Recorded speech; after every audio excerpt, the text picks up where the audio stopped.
I walked through a county courthouse square. On a park bench, an old man was sitting there. I said, "Your old courthouse is kind of run down." He said, "No, it'll do for our little town." I said, "Your old flagpole is leaned a little bit, and that's a ragged old flag you got hanging on it." He said, "Have a seat," and I sat down. "Is this the first time you've been to our little town?" I said, "I think it is." He said, "I don't like to brag, but we're kind of proud of that ragged old flag."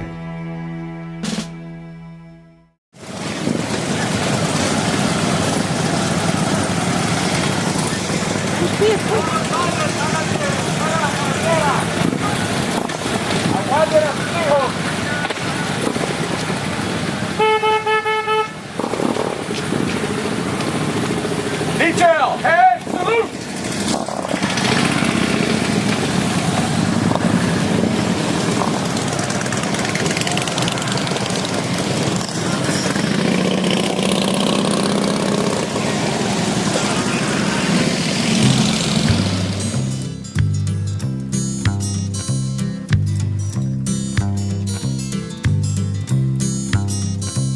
I'm a flag-waving, patriotic nephew of my Uncle Sam, a rough-riding, fighting Yankee man.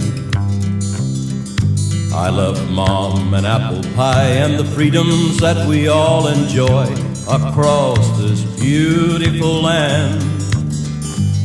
I worked hard and I'd fight hard for the old red, white, and blue, and I'll die a whole lot harder if it comes to where I have to.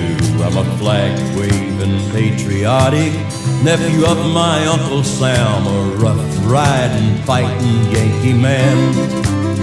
And when I see old glory waving, I think of all the brave men who have fought and died for what is right and wrong.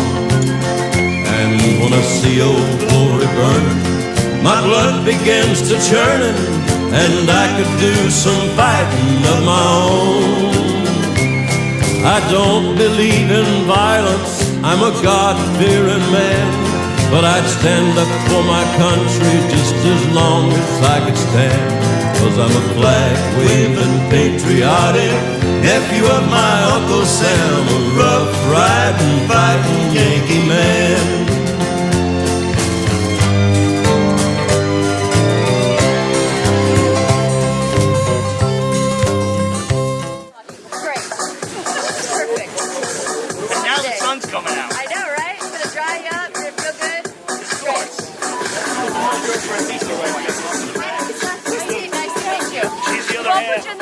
Want to be in it. It's okay. She's the other half that puts up with all this shit. Everything's right with your hair. You look great. Are you kidding me? You look fantastic. Good.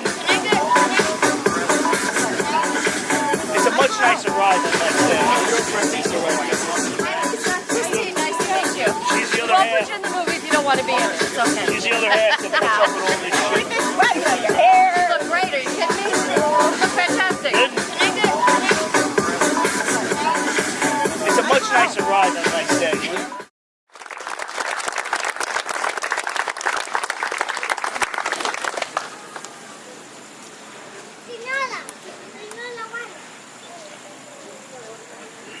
Says his name, Daniel F. Mulvey, on the bottom, honorary soldier with the Army emblem.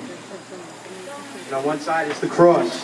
On the other side is the leukemia ribbon, because that was his first challenge in life. And he didn't know what to put on the back because he actually didn't serve. His war was against cancer. Different war, but a vicious war. So again, his faith is beautiful. He chose divine mercy. That's how special and spiritual he was.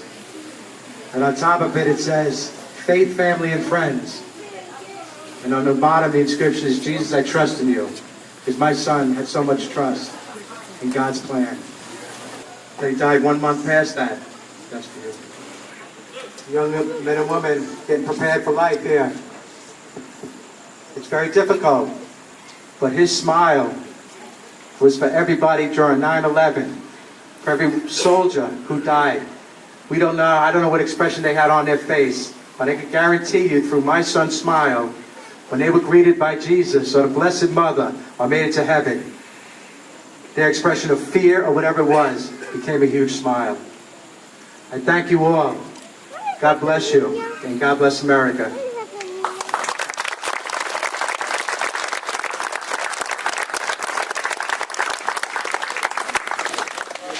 In combat.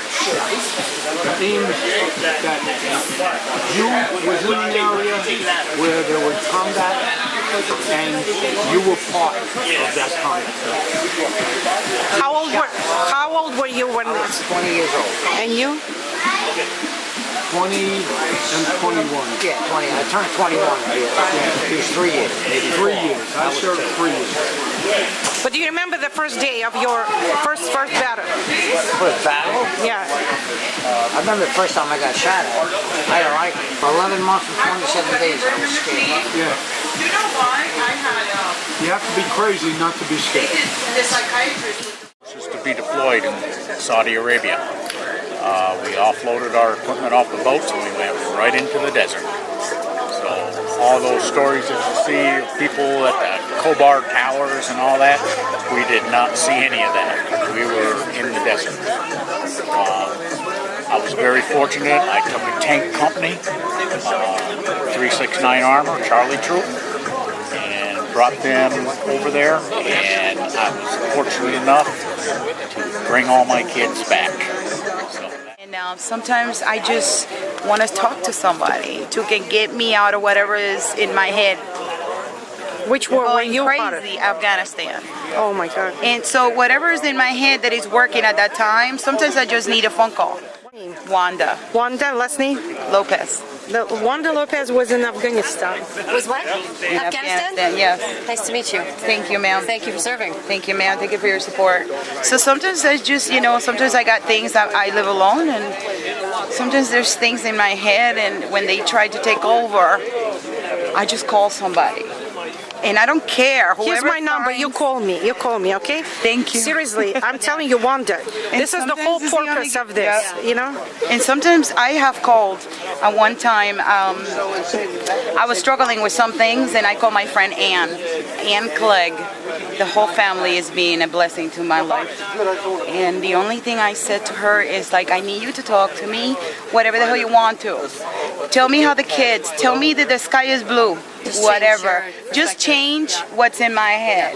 Get it out of there. And that's all you can do for veterans, Sometimes it's just a phone call human that we involvement, need. right? And especially a lot of veterans like me chose to isolate themselves. I don't live in society. I live in a place like in the middle of nowhere, and it's quiet. Because I chose to isolate myself because I can't people. That's how I call it. Sometimes I cannot just people. Sometimes I cannot just go to Walmart, If I go to Walmart and the parking lot is full, I leave. And then I left my house. I went and visit family just to kick it out of my system. Because doing a withdrawal out of all these medications it's very hard. right then and there is very hard. And one other thing, women, according to society, which I don't believe in that, women are supposed to be the nurturers. We're supposed to take care of our children. How do you take care of a child or your children when you are not right in the head? That's it. Children? Yeah. So it's hard. Doesn't a phone call help? Oh yeah, definitely. I mean, we are our brother's keepers. Yep. And without being able to reach out to somebody, they could fall into a deep hole. Yep. Nobody wants to suffer in silence. So yeah, we all take care of each other. Would it be okay if kids call, if I call, if somebody who's... Just a friendly voice would help somebody, And I belong to another nonprofit organization that helps veterans. It's called Battle Forged Nation. We have 12,000 members in all 50 states, and we reach out whenever we see a veteran in crisis. And we have people that will respond within 2 hours in any state in the United States to help those people out get hands-on with them in 2 hours. So that's our goal, and we can't help everybody, but we help as many as we can. The healthcare system has come a long way, but it still has a long way to go. Yeah, there's a lot of red tape there, huh? There's a lot of pills. Yeah. You can't solve everything with a blue or a red pill. No, Yep. I'm already home.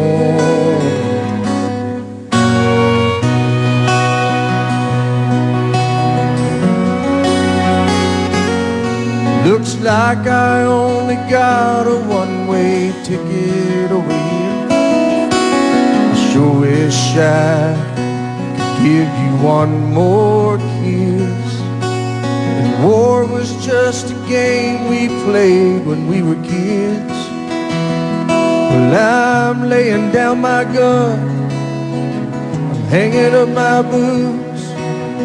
I'm up here with God and we're both watching over you. So lay me down in that open field out on the edge of town. And oh my soul is where my mama always prayed that it would go. If you're reading this, I'm already home.